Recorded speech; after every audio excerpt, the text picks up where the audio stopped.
김경수 의원이 민주당원 댓글 조작 연루 의혹과 관련해서 두 차례 기자회견을 열고 적극적인 해명에 나섰지만 야당이 특검 추진 등을 거론하면서 공세 수위를 높이면서 전국이 지금 꽁꽁 얼어붙고 있습니다. 전문가 세 분 모셨습니다. 김병민 경기대학교 개건교수, 이종훈 정치평론가, 그리고 김광삼 변호사 나오셨습니다. 세 분 어서 오세요. 네, 안녕하세요. 누가 진짜 피해자일까요? 주제어 보시죠.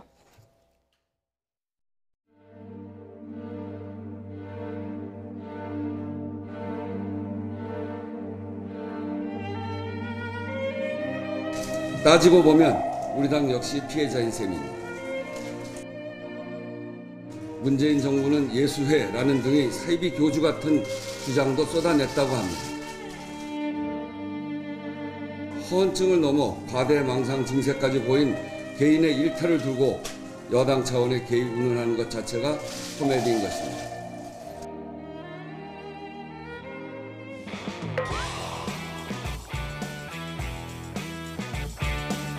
여러분, 드루킹을 비롯한 소수의 개인 일탈 행위입니까?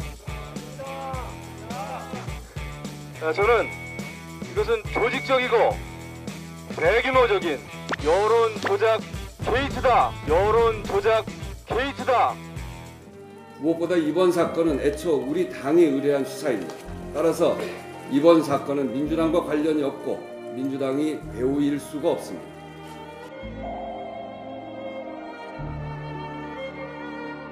민주당과 문재인 정부는 인터넷상 불법 여론 조작 사건의 피해자입니다. 보수 쪽에서 했던 일로 덮어 씌우려다가 도끼로 자기 발등 찍은 일이다. 실패한 자작극이다. 실패한 자작극이다. 추미애 대표는 본인의 대표직 자리를 내놓을 의향은 없으십니까? 국민께 사죄할 의향은 없으십니까? 지금 민주당이 이 댓글 조작 진상조사단을 꾸렸다고 하는데 진상조사단을 꾸릴 처지가 됩니까? 수사의 대상 아닙니까? 수사의 대상 아닙니까?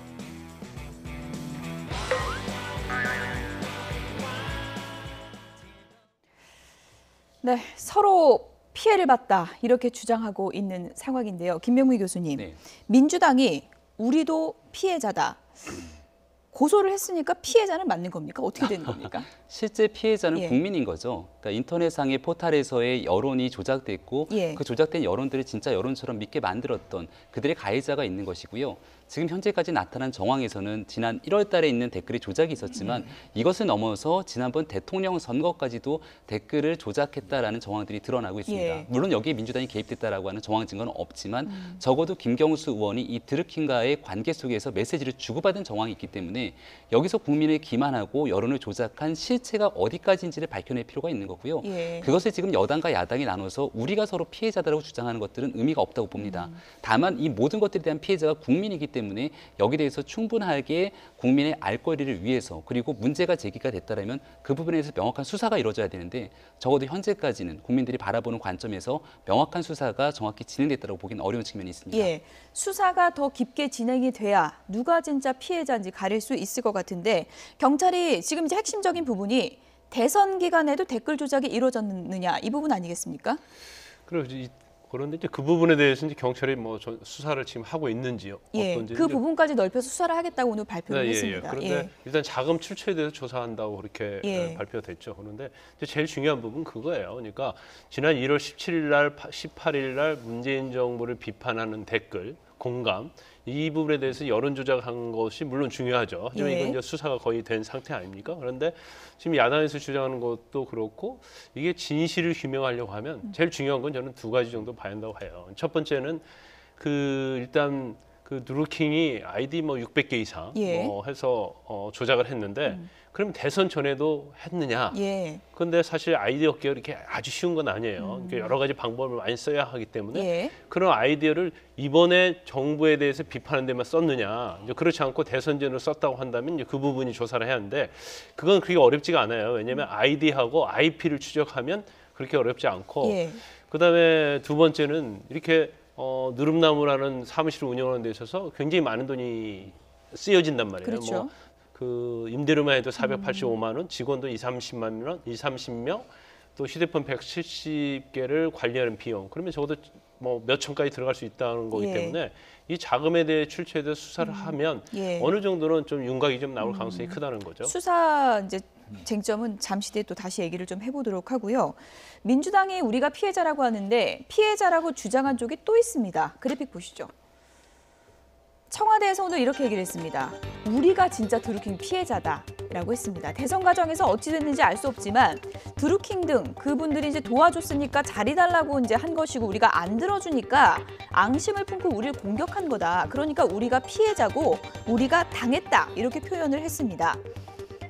그리고 핵심은 과연 매크로를 갖고 돌렸느냐 안 돌렸느냐 이게 사건의 본질이다. 그래서 추미애 대표도 고발을 한 건데 이 본질은 다 없어지고 이런 상황까지 왔다라고 얘기를 했고요.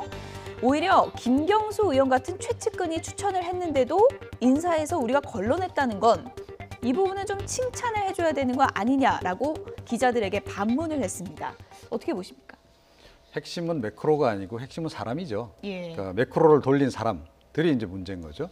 또 그 사람들로 하여금 누가 또 그 매크로를 돌리게 했다면 그 배우 인물도 지금 이제 문제인 것이고요.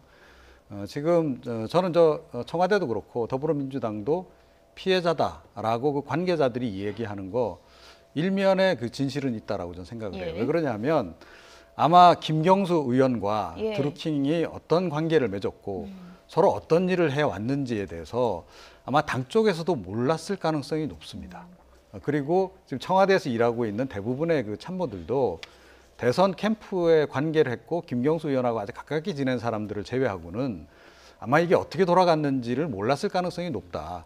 그래서 이제 저런 얘기들을 좀 하고 있는 건데, 그러니까 차라리 상황을 잘 모르면 아무 얘기도 안 하는 게 낫다는 거죠. 지금 이 상황에서 피해자 코스프레를 하게 되면 그러니까 밖에서 보는 뭐 야당들은 말할 것도 없고 국민들이 보기에도 예. 좀 납득이 안 가는 그런 부분이 있다라는 거죠. 그래서 그 부분을 좀 앞으로 좀 신중하게 생각을 하고 제가 보기에는 내부적으로 좀 소통을 좀 하셔야 될 것 같아요. 그리고 김경수 의원이 예. 좀 더 소상하게 예. 그러니까 자기 그 내부 식구들에게라도 그간 있었던 상황에 대해서 설명을 해줘야 되지 않을까 이런 생각을 해봅니다. 예. 해명이 또 다른 의혹을 낳는 게 아니냐 이런 비판이 있는 것도 사실인데요. 김경수 의원이 1차, 2차 기자회견을 통해서 해명을 했는데 1차, 2차 때 말한 내용이 조금 다르지 않냐 이런 비판도 나오고 있습니다. 왜 그런지 들어보시죠. 문제가 된 인물은 지난 대선 경선 전에 문재인 후보를 돕겠다면서 스스로 연락을 하고 찾아온 사람입니다. 16년 아마 중반 정도였던 것 같습니다. 지금 이번 사건이 생겨나서 좀 정리를 쭉 해보니까 그때 의원회관으로, 그러니까 제가 그 국회의원 당선된 지 조금 지난 뒤죠. 의원회관으로 드루킹을 포함해서 몇 분이 찾아오셨습니다. 그런데 선거가 끝난 뒤 드루킹은 무리한 요구를 해왔습니다. 인사 관련 무리한 요구였고 청탁이 뜻대로 받아들여지지 않자 상당한 불만을 품은 것으로 보였습니다. 그렇게 끝난 일이었습니다. 이런 전문가라면 그러면은 될지 안 될지는 모르지만 전달을 할 수 있겠다라고 해서 청와대 인사수석실로 그 이력서를 전달을 했습니다. 최소한 정무적인 경험이 있거나 아니면 외교 경력이 있는 분이라야 되기 때문에 이분은 그런 점에서는 이렇게 모자라기 때문에 어렵다라고 연락을 받았어요. 그래서 그대로 전달을 했습니다. 아까도 말씀드렸지만 좋은 분이 있으면 이분들 아니더라도 누구라도 그 추천을 해오시면 그분들 중에 그러니까 예를 들어 대형 로펌에 일본에서 대학까지 나오시고 그다음에 이번에 보니까 기사 중에 법조계에서는 일본통이라고 그렇게 소문이 나 있다고 하시는데 그런 분을 전문가를 추천을 해왔는데 그걸 청와대에 전달한 게 그게 청탁이다라고 저는 생각하지 않습니다. 무리한 청탁일까요? 아니면 추천일까요? 1차, 2차 기자회견을 저희가 이제 대비해서 들어봤는데 사용하는 용어가 완전히 좀 달라졌다는 걸 알 수가 있습니다. 네, 추천이냐 청탁이냐 굉장히 중요한 대목이라고 볼 수 있고요. 사실 최순실 국정농단의 핵심이 국가에 대한 인사 과정에서 최순실 씨가 개입을 했다. 박근혜 전 대통령이 신년에 기자들을 불러다 모아놓고 여기 있는 여러분들 누구나 추천할 수 있습니다라는 얘기를 해서 국민적 공분을 자아낸 적이 있죠. 대한민국 김영란법이 제정되지 않았습니까? 예. 부정청탁 및 금품수 관제하는 법률에 따르면은 채용 등 공직자 인사에 관하여 이와 같은 행동들을 하게 되는 거 법령 위반입니다. 그리고 여기에 대해서 조금 전에 김경수 의원이 애당초에 얘기했던 것처럼 예. 청탁이 뜻대로 되지 않자 이러한 일들을 꾸몄다라고 얘기를 하고 있는 거고요. 백원우 민정비서관을 마지막에 만나게 됐던 경위도 여기에 대해서 무리한 협박 조가 있었기 때문에 인사팀이 아니라 이 민정에서 만났다는 얘기를 하게 되지 않습니까? 그렇죠. 여기에 대해서 방금 전에 말씀했던 김영란법 제7조에 따르면 공직자에게 이런 부정청탁을 하게 됐을 경우는 이것이 부정청탁이다라는 걸 상대방에게 알려야 되고요. 이게 반복됐을 경우에는 상급자에게 이걸 보고하게 돼 있습니다. 예. 그러니까 이러한 과정들이 과연 있었는지 여부가 저는 중요하다고 보고요. 인사수석실이 이력서를 전달했다라고 하는데 지금 청와대 인사 추천 시스템이 어떻게 돼 있는지 확인할 필요가 있습니다. 예. 그리고 분명하게 이 문재인 대통령 취임 전에 인사 추천 실명제를 하겠다라고 사실 얘기했던 것처럼 이 부분에 대한 의지를 갖고 있는 예. 건데요. 청와대 내에서는 내부 문건들이 다 기록으로 남아 있을 것 아니겠습니까? 따라서 누군가로부터 추천이 들어오게 되고 예. 그 추천이 접수돼서 여기에 대해서 검증하는 과정들이 아마도 청와대 내에 기록으로 문건으로 남아 있을 예. 겁니다. 그것들이 추천이냐 청탁이냐는 뭐 어떤 기준으로 봐야 되는 겁니까? 참 어려운 문제. 예, 그게 좀 어려운 기준점이 예, 예. 상당히 모호할 수 있는 것 이제 같은데요. 추천 자체는요. 예. 그러니까 추천을 권한이 있는 사람이 있겠죠. 그러면 예를 들어서 뭐 청와대가 됐건 예. 아니면 일반 공공기관에서 이번에 누구 어떤 자리가 있는데 좀 추천을 해달라. 그러면 그건 추천이 되겠죠. 예. 그런데 좀 약간 인사수석에 추천했단 말은 약간 지금 뭐 청탁에 좀 가깝지 않나 그런 생각이 들 수 있어요. 왜냐하면 김경수 의원이 기자회견을 한 바와 같이 그렇죠. 드루킹이 부탁을 해서 무리한 청탁이라고 지인을 그랬죠. 예. 갖다가 오사카 총영사로 해달라 이렇게 얘기를 했잖아요. 그러면 이것이 과연 추천이라고 볼 수 있을지 물론 시각에 따라 다를 수는 있습니다. 그리고 뭐 법적으로 추천과 청탁의 개념이 명확하지는 않아요. 그렇지만 이건 개인적인 관계에 의해서 인사를 부탁한 거잖아요. 그러면 이것은 인사 청탁으로 볼 가능성이 좀 크지 않나 싶습니다. 예. 기준점이 참 모호하다고 말씀을 해주셨는데 청와대에서는 이렇게 해명을 했습니다. 함께 보시죠. 김경수 의원 2차 기자회견에 대해서는 일단 오히려 잘 됐다. 그냥 속 시원히 다 말하라고 했다라고 이제 얘기를 했고요. 그리고 이제 민정비서관이 드루킹이 추천한 사람을 만난 이유에 대해서는 민정에서 조사할 때는 처음부터 바로 당사자 바로 만나지 않고 주변 사람부터 원래 탐문해서 만난다라고 설명을 했고요. 드루킹을 만나려고 했더니 긴급 체포가 돼서 구속된 상황이었다. 인사 청탁이 아니라 추천이다. 이 부분에선 우리가 자신이 있다. 이렇게 얘기를 했습니다. 어떻게 이 기준점을 봐야 될까요? 저거를 청와대에서 청탁이다 아니다라고 지금 이야기하는 것 자체가 약간 어불성설입니다. 그러니까 바깥에서 일어나는 일들을 어떻게 다 압니까? 그러니까 이 사람이 추천서가 들어왔는데 예. 이게 인사 청탁으로 해서 들어온 건지 아니면 그야말로 순수한 그 추천으로 해서 들어온 케이스인지 예. 청와대에서는 감별할 방법이 사실은 없어요. 그러니까 청탁과 그 추천을 구별할 짓는 것은 간단합니다. 대가성이 있느냐 여부입니다. 결국 대가성 그 관련성이 예. 가장 결정적인 거기 때문에 이제 이번 같은 경우에는 이건 인사청탁이라고 볼 수밖에 없는 것이 그러니까 김경수 의원도 인정했다시피 어찌 됐건 도와주겠다고 와서 자기가 만났고 그럼 뭐 도와주시니 감사합니다. 예. 인사도 중간에 했잖아요. 중간중간에. 자 그러면 그 이후에 인사와 관련한 부탁이 있으면 결국은 도움받은 것에 대한 그러니까 보온의 의미가 강한 거죠. 그러면 이거는 청탁인 겁니다. 그리고 결국 대가성이 이제 대가 관계가 이렇게 딱 예. 명확하지 않습니까? 자, 그래서 이걸 인사청탁이 아니다라고 얘기하는 것은 어불성설이고 더군다나 그거를 청와대에서 그냥 추천서 한 장 달랑 받았는데 이 사람이 이런 그 뒤에 흑막이 있다.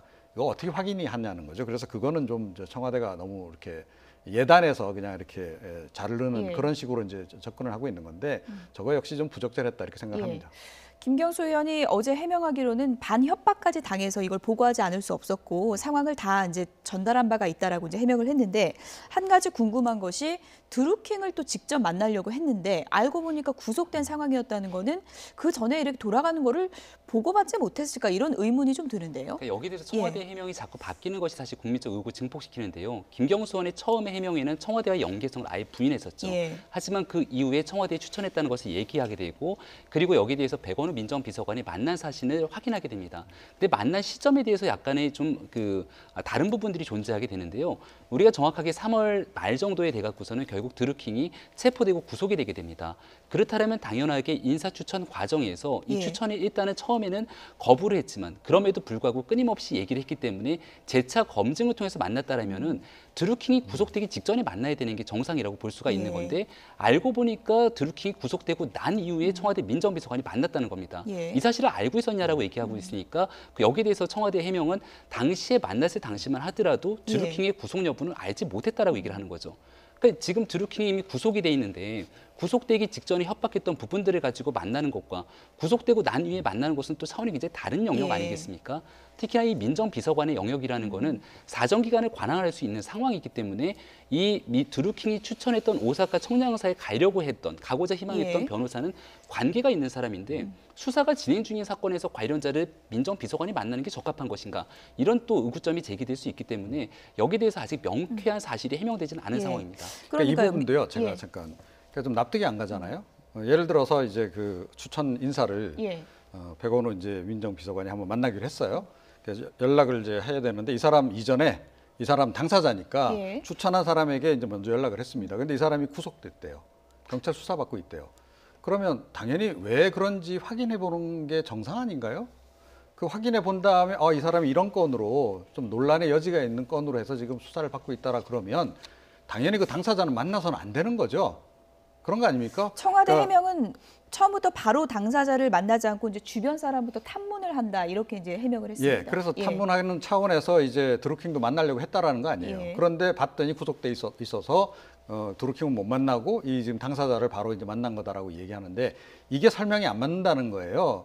다른 데서는 몰라도 민정비서관실이라면 적어도 그 드루킹에게 접촉을 이제 시도를 했는데 예. 만약에 이 사람이 경찰이 구속된 상태라면 그 경위 파악은 당연한 것이고 예. 그 경위 파악을 근거로 해서 이 사람은 좀 약간 예. 문제가 있는 사람이 추천을 한 케이스이기 예. 때문에 이 경우에는 만나지 않는 것이 사실은 정상이다라는 거죠. 그래서 이 설명도 좀 그렇고요. 오늘 또 청와대가 설명을 내놓은 그 배경이 결국은 이 이제 그 김경수 의원과 뭔가 이렇게 약간 사정교감하에 수사라든가 이 드루킹에 대한 이런 것들이 다 그 당시에 진행됐던 거 아닌가라고 하는 의혹이 나오니까 그것에 예. 대해서 설명을 이제 한 예. 건데 그 설명조차도 이게 앞뒤가 약간 안 예. 맞는다. 예, 이종호 그런 평론가님이 얘기죠. 이제 짚어주신 부분이 그 전후 관계가 어떤 건지는 저희가 좀 추후에 명확히 확인해 볼 필요가 있는 것 같고요. 어쨌든 청와대 해명은 민정에서 조사할 때는 당사자를 바로 만나지 않고 주변 사람부터 탐문해서 만난다라고 했고요. 그리고 이제 드루킹을 후에 만나려고 했더니 체포가 돼 있었다. 이렇게 이제 해명은 한 상황인데 제가 이제 궁금한 건요. 간략하게요. 민정에서는 이렇게 민주당이 고발한 사건이라면 수시로 좀 보고를 받지 않았을까라는 또 의구심도 드는데요. 어떻게 봐야 될까요? 그건 지금 민정수석은 그전 민정수석과 달라서 그런 이제 관여를 하지 않겠다고 얘기는 하죠. 예. 그런데 사실 고발한 내용에 대해서 보고를 받는 거하고 예. 그렇지 않은 것도 다를 수 있을 거예요. 그런데 청와대하고 민주당이지 아닙니까? 예. 민주당에서 고발한 거기 때문에 예. 사실은 그렇게 관심을 안 가질 수도 있다고 봐요. 그런데 그렇습니까? 예. 이제 제가 볼 때는 이제 문제는 뭐냐면 지금 사실 백원 지금 1월 17일 날 올해 1월 17일 날 댓글 달았잖아요. 예. 그래서 댓글 조작을 했어요. 그런데 2월 달에 이제 협박을 하기 시작했다고 하는 거예요. 그래서 예. 그 부분에 대해서 김경수 의원이 백원우 비서관 측에 전달을 했다는 거거든요. 그런데 지금 이게 나오는 내용이에요. 지금 기사를 통해서 나오는 걸 보면 청와대 관계자 이렇게 얘기했다는 거하고 또 김경수 의원이 말하는 거하고 그다음에 오사카 총영사의 어떤 추천된 모 변호사 말이 예. 상당히 달라요. 그러면 청와대 관계자가 얘기할 게 아니고 예. 당사자인 백원호, 김경수 의원이 이 시간이 굉장히 중요합니다. 그렇죠. 왜 중요하냐면 어떤 때 협박을 받았고 댓글 달린 시점이 어느 때고 그다음에 이게 어느 시점에서 만났고 예. 도 변호사를 만났는지 이게 굉장히 이건 중요한 거고 예. 그리고 이게 뭐 이 시점에서 기억이 안 나니까 틀릴 수 있다고 얘기하는데 예. 우리가 어떤 말의 신빙성을 다투려고 하면 진정성을 평가할 때는 전체적인 걸 보잖아요. 근데 지엽적인 것에서 말이 달라지면 본질적인 것도 예. 거짓말이라고 생각할 수 있는 부분이 있어요. 그렇기 때문에 이건 전부 다 이제 뭐 여러 가지 특히 백원우 비서관하고 김경수 의원이 제일 잘하는 것 같은데 이제 그 부분을 예. 좀 명확하게 기자들한테 정식 브리핑을 하면 예. 정말 억울하고 피해자라고 한다면 그건 해소될 여지가 충분히 있다고 예. 봅니다. 진술의 혼선이 의혹을 더 키우고 있다 이제 이렇게 지적을 해주셨는데요. 드루킹이 과연 어떤 사람이길래 이렇게 큰 파장을 일으켰을까요? 지금 인터넷 곳곳에 드루킹이 써놓은 얘기들이 있습니다. 이현주 의원은 어떤 의혹을 제기했는지 들어보시죠.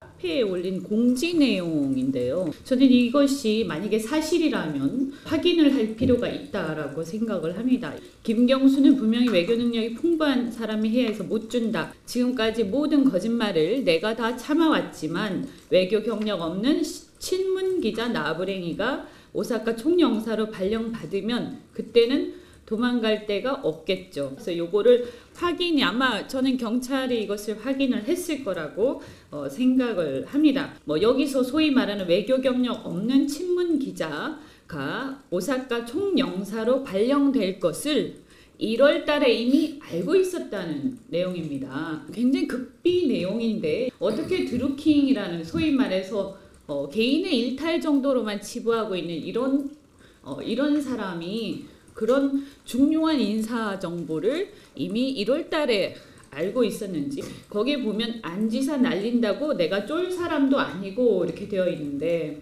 이 얘기를 누구한테 들었는지 모르겠습니다. 안희정 지사가 미투로 이렇게 문제가 된 게 3월 5일입니다. 그러면 1월 달에 드루킹이 그 김경수 측으로부터 안희정을 날려버리겠다는 그런 얘기를 들었다는 것인지, 이것조차도 굉장히 놀라운 일인데요. 대충 덮으려다가는 일이 엄청나게 커질 것이다.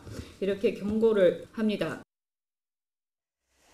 네, 드루킹이 인터넷 카페에 써놓은 대화 내용입니다. 그 내용부터 좀 다시 한번 보실까요? 이현주 의원이 오늘 이제 국회에서 공식적으로 이제 공개한 내용입니다.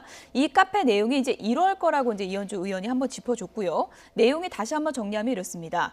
오사카 총영사 발령 인사를 지난 1월에 미리 알고 있었다는 내용, 그리고 지난 3월에 미투 불거진 안희정 전 지사 문제도 1월에 미리 알고 있었다는 얘기가 됩니다. 이 카페에 적혀 있는 내용만 보면 그렇게 되는데 이게 일종의 무슨 예언자도 아니고요. 좀 깜짝 놀랄 만한 내용 아닙니까? 지금 이제 이거를 시계열로 쭉 놓고 분석을 해보면요. 예. 그러니까 충분히 그런 개연성이 이제 포착이 됩니다. 그러니까 뭐냐면 김경수 의원이 스스로 얘기한 내용이 뭐냐면, 그러니까 대선이 끝난 직후에 찾아와서 예. 오사카 총영사를 부탁을 했다는 거죠. 그럼 대선 끝난 직후라 그러면 뭐 5월 아니면 6월 그 무렵입니다. 그러니까 지난해 그 시점이죠. 자, 그런데 오사카 총영사 사실은 이제 임명된 것은 올해 들어와서 3월 달이란 말이죠. 자, 그러면 그 사이에 이제 부탁을 했어요. 그리고 김경수 의원이 얘기를 했죠. 그렇게 부탁을 받아서 곧바로 청와대 인사수석실에다 전달을 했다. 예. 그런데 좀 시간이 지난 다음에 이 사람은 좀 어려울 것 같다라고 얘기를 해서 그걸 또 드루킹에게 전달해줬다. 그런데 그 과정에서 어쩌면 배경 설명을 했을 수도 있다. 속 깊은 얘기를 했을 수도 있는 거죠. 그러니까 왜 그러면 이 사람이 안 됩니까라고 얘기를 했을 때 예. 사실은 유력한 후보자가 이러이러한 사람들이 있다. 예. 그래서 안 될 이 사람은 좀 되기 힘들 거다. 청와대 의중은 아마 이런 쪽으로 지금 가려는 것 같다라고 김경수 의원이 어쩌면 귀뜸을 해줬을 가능성이 없잖아 있다. 자, 이 얘기는 사실은 또 뒤집어 보면 어떤 얘기냐면 두 사람이 그런 속 깊은 얘기까지 할 정도가 아니었느냐. 인사 문제까지 얘기할 그렇죠. 정도로, 예. 그렇게 이제 우리가 추정을 해볼 수 있는 그런 그 상황입니다. 예, 이 글을 보니까 드루킹이 어디까지 알고 있었나, 어디까지 모든 것을 돌아가는 판을 읽고 있었던 사람인가 궁금해질 수밖에 없거든요. 그러니까 안희정 전 지사 예. 이 미투 얘기가 나왔던 건 조금 사실관계를 짚을 필요가 있을 것 같은데요. 꼭 뭔가 이 미투 같은 경우도 기획에 의해서 의도된 대로 된 것이 아니냐라는 오해를 할 수가 있는 건데, 사실 과거에 한 조간신문의 이 칼럼을 보게 되면 안 전 지사랑 이 친분이 있는 이 기자가 쓴 칼럼이 있습니다. 그러니까 안희정 지사가 굉장히 깊은 고민들을 토로했다라는 얘기를 하게 되는데 예. 도지사 재선이 끝나고 나서 3선으로 갈 것인가, 아니면 보궐선거로 갈 것인가, 아니면 전당대회를 갈 것인가를 놓고 고민하지만 어디도 갈 수 있는 길이 없더라라는 얘기를 하게 됩니다. 예. 그러니까 결국은 현 정부와 함께, 그리고 청와대와 지금 있는 더불어민주당 내의 친밀한 관계 속에서 길을 모색해야 되는데 그런 관계가 다 막혀 있는 부분들을 아마도 애들어서 표현한 부분들이 좀 맞아떨어진 게 아닌가라는 예. 생각이 들고요. 두 번째, 하지만 제일 중요한 거는 오사카 총영사에 내정될 결국은 오태규 전 한겨레 기자가 내정이 돼갖고 그렇죠. 3월 27일에 발령이 나게 되는데 3월 27일 훨씬 이전에 친문 성향의 언론인이라고 딱 규정을 해놨기 때문에 이 부분에 대해서는 이미 사전에 누군가로부터 정보를 받지 않았을까라는 거거든요. 근데 대한민국 인사에 대한 정보를 외부로 빼서 누군가가 유출했다면 이건 심각한 문제가 아닐 수 없습니다. 바로 박근혜 전 대통령이 국정농단에서 비슷한 사건들이 일어났기 때문에 이 부분에 한해서는 누가 이 드루킹에게 이러한 메시지를 전달했는지, 지금 뭐 구속이 돼 있는 상황이니까 드루킹을 신문하면 충분히 나올 수가 있는 내용이겠죠. 예. 지금 이제 구속된 상태이기 때문에 드루킹이 뭐 이런 의혹에 대해서 직접적인 뭐 입장을 밝힐 수는 없는 상황인 거고, 이것이 이제 수사를 통해서 입장이 나올 수 있는 건가요? 어떻게 봐야 될까요? 이제 드루킹의 입장에서는요. 예. 지금 1월 17, 18일자 그 댓글 여론 조작과 관련돼서 이제 그 부분만 가지고 본인이 처벌받고 싶어 할 거예요. 이게 만약에 이게 소급해서 수사를 한다랄지 그렇게 되고, 만약에 현 정부와 관련이 있다거나, 아니 현 정부는 아니죠. 민주당의 뭐 인사와 관련이 있다거나 이제 그런 것들이 드러나고, 예. 또 그 이전 것도 만약에 댓글 조작이 드러난다고 하면 형이 훨씬 더 높아질 가능성이 크겠죠. 그러니까 자기 이익을 위해서라도 설사 이전에 그런 일이 있다 하더라도 말하지 않을 가능성이 크다 이렇게 봅니다. 하지만 뭐 심경의 변화는 일어날 수 있겠죠. 예를 들어서 지금 본인이 하는 드루킹의 자료 창고 이거 자체도 사실은 개방을 안 했다가 폐쇄했다가 다시 개방을 하지 않습니까? 예. 그러면 본인도 지금 구치소 안에서 많은 생각을 하고 있거든요. 예. 그래서 본인이 정말로 이 댓글 하나를 하고 그전에는 안 했는지, 또 했다고 한다면 또 뭐 본인이 어떤 자백을 할 것인지 이제 그런 부분인데, 근데 아까 말씀드린 것처럼 경찰에서 추적을 해서 사이버 팀에서 추적을 해서 그런 부분이 나오면 본인이 그건 인정하지 않을 수 없는 부분이 예. 있거든요. 그렇기 때문에 수사의 의지를 가지고 한다고 하면 뭐 진실을 밝히는 데는 뭐 커다랗게 예. 문제가 없다 이렇게 봅니다.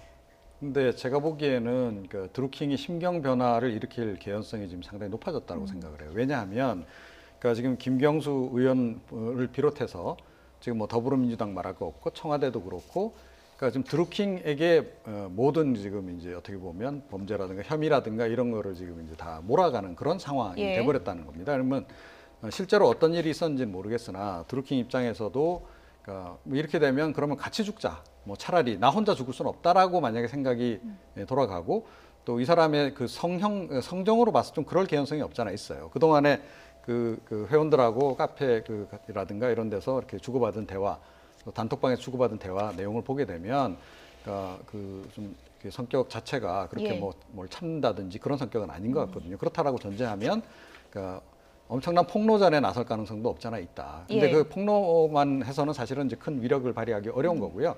이제 폭로와 더불어서 실제로 여러 가지 이제 물증들이 이게 결합이 되버리는 예. 상황이 온다 그러면 이제 김경수 의원이 상당히 곤란해지는 상황이 올 수도 있습니다, 사실. 네. 드루킹 정국 속에서 지금 국회는 빙하기로 가고 있습니다. 주제어 보시죠. 집권 1년 차에 이렇게 무너지는 정권은 내가 처음 봤습니다.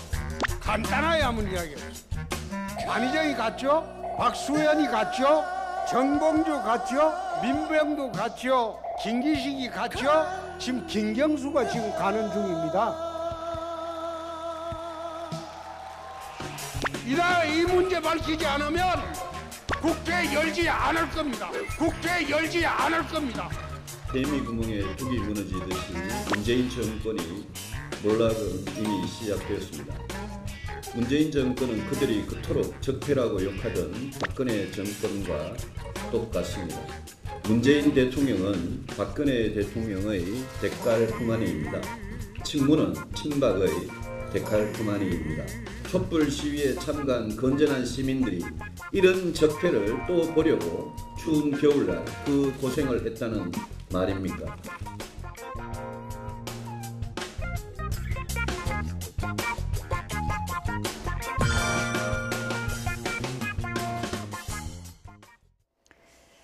네, 지금 들으신 것처럼 새 야당이 한마음으로 협공을 하고 있습니다. 이에 대해서 여당은 어떤 입장인지 들어보시죠. 민주당 김현 대변인 얘기를 좀 들어보시죠. 김경수 의원의 성품이 이 누가 찾아오고 뭐 이러면은 만나죠. 그리고 네. 그때 당시만 하더라도 문재인 대통령을 돕겠다, 지지하겠다, 자원봉사하겠다 이런 분들에 대해서 만약에 홀대를 한다거나 끊어내면 이분들이 또 매우 안 좋은 얘기를 많이 하고 다니잖아요. 그렇기 네. 때문에 정성껏 만나는 것은 기본입니다, 정치인은. 다른 의원들은 접촉한 게 없답니까? 아직 안 나옵니다. 아직 안 나오고 제가 볼 때는 예. 이분이 뭐 좀 더 조사가 필요하겠지만 예.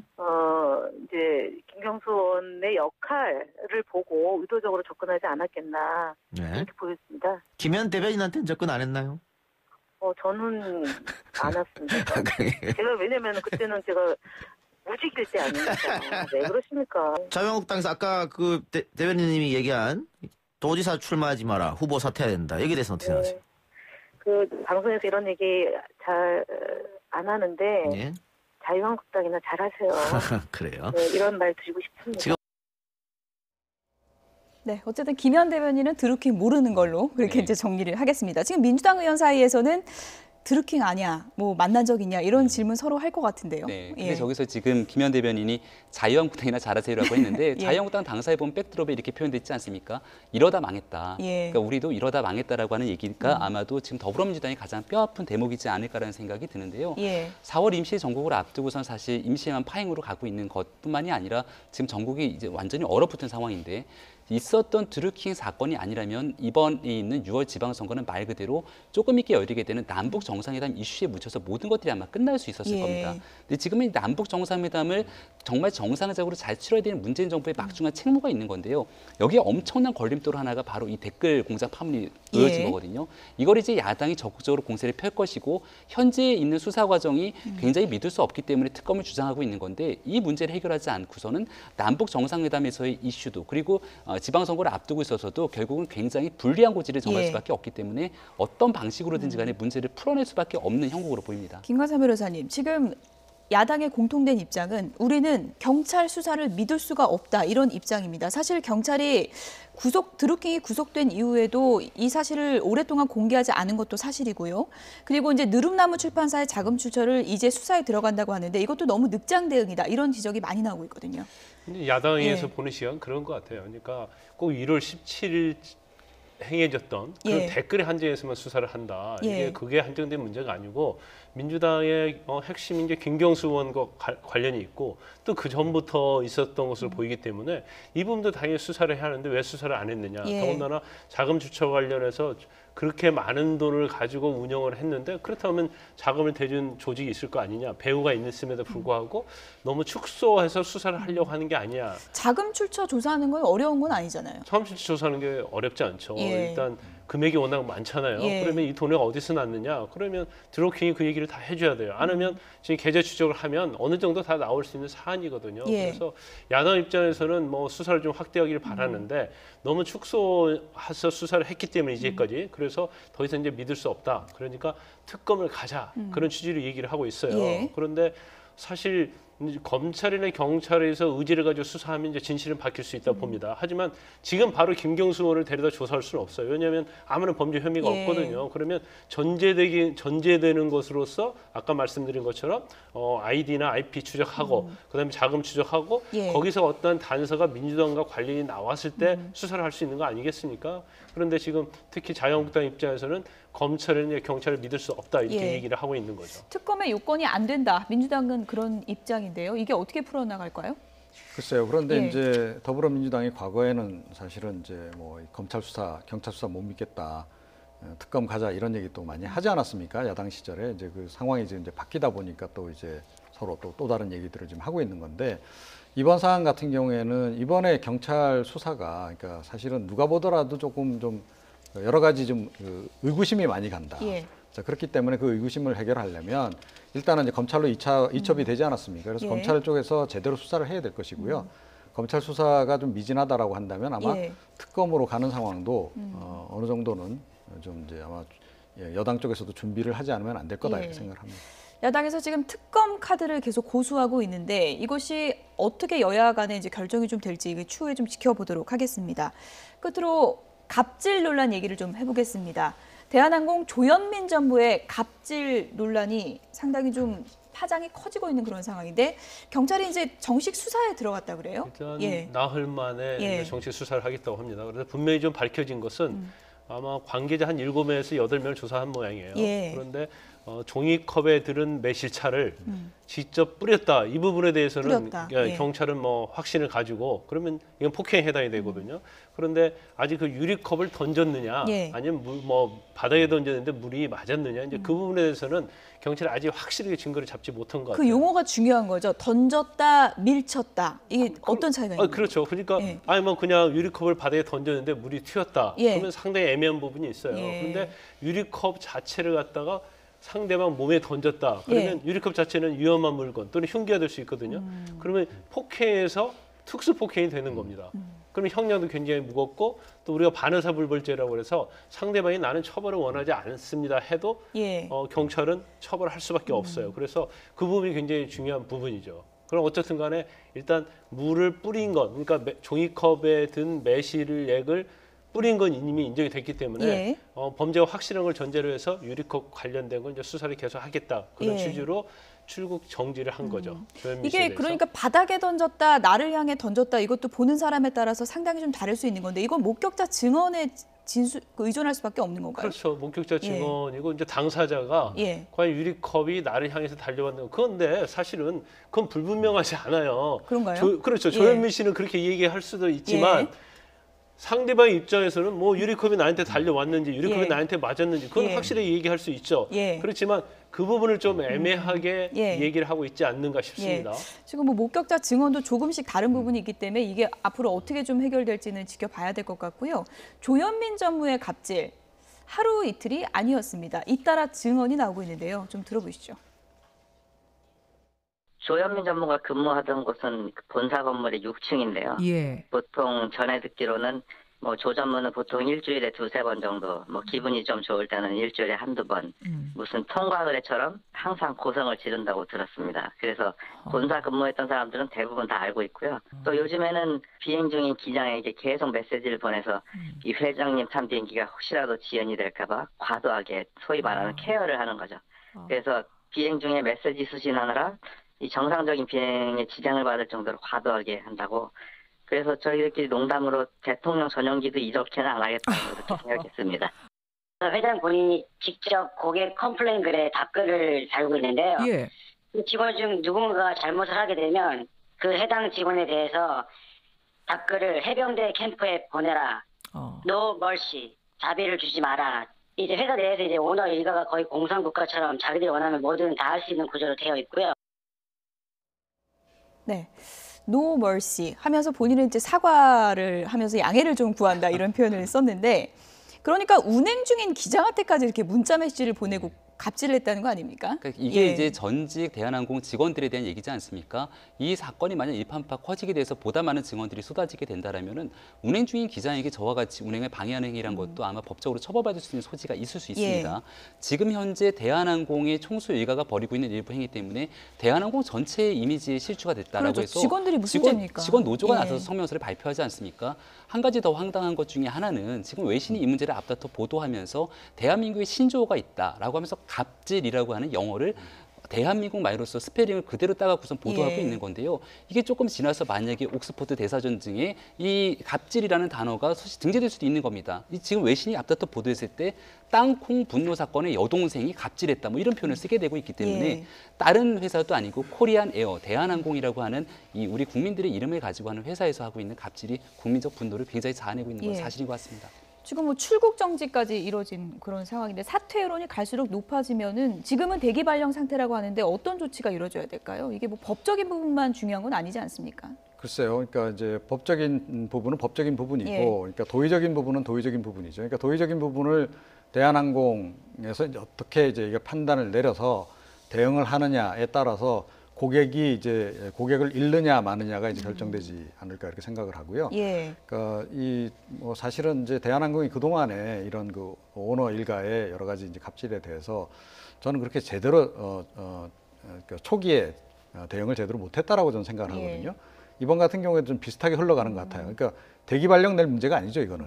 곧바로 사실은 이제 일단은 그 측에서 해임을 시키고 나서 그다음에 법적인 판단 받고 그러고 나서 나중에 기회가 되면 다시 이제 또 복권을 시키더라도 그런 순서로 갔어야 되는데 일단은 이제 초기 대응 실패한 것 같고 그리고 이게 보니까 이제 이번 이 일이 이게 뭐 굉장히 습관적으로 늘 또 이렇게 예. 의례적으로 이루어져 왔다는 거 아닙니까?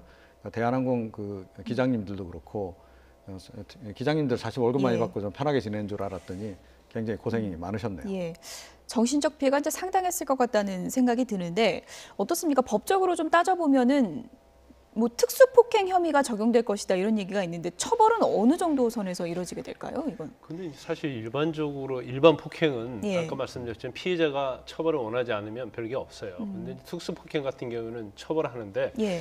사실 뭐 칼을 든 것도 아니고요. 예. 그리고 뭐 병을 뭐 머리를 친 것도 아니기 때문에 일반적인 상황에서 그렇게 처벌이 무겁지 않아요. 근데 이 과정을 굉장히 중요시하는 거거든요. 우리가 예. 죄질을 볼 때 예. 뭐 단순히 뭐 친구끼리 폭행하는 거하고 또 이렇게 상습화되고 일반적인 이런 폭행이 해가지고 그 과정에 있어서 도저히 묵과할 수 없는 경우가 생기면 아무리 법정이 낮다 하더라도 구속도 할 수 있는 거고 그래요. 그런데 예. 사실 그 조현민 전무 같은 경우에는 지금 계속 또 다른 얘기 계속 나오고 있잖아요. 그리고 지금 조양호 회장과 관련된 부분, 또 부인과 관련된 부분 이런 것들이 지금 오늘 일과 관련된 부분이 뭘 사실을 확인해봐야겠지만 우리가 경악할 수준으로 굉장히 많이 나오고 있어요. 그렇죠. 그래서 아니 그런데 이제까지 대한항공이 저렇게 잘 운영이 된 걸 보면 엄청 신통하다 생각합니다. 기업의 네. 운영에 있어서 중요한 것은 소통, 리더십 그런 얘기를 하잖아요. 그렇죠. 근데 저렇게 소통하지 않고 리더십이 없는 상태에서 어떻게 기업이 운영됐는가 이런 걸 참 의아하게는 생각하는데 지금 조현민 전무 같은 경우는 아무리 그 일반 사람이 하는 행위에 대해서는 가볍다 하더라도 예. 그 과정 그다음에 평소에 일어나는 그런 행위들이 예. 엄청나게 불리하기 때문에 설사 그냥 벌금으로 일반 사람이 끝날 사항도 사실은 예. 구속될 수도 있는 상황이 될 수가 있습니다. 예. 열심히 일하는 대한항공 직원들 그리고 그 항공기를 이용하는 승객들까지 부끄럽게 해서는 안 될 것 같습니다. 김병민 경희대학교 개건교수, 이종훈 정치평론가 그리고 김광삼 변호사 세 분이었습니다. 고맙습니다.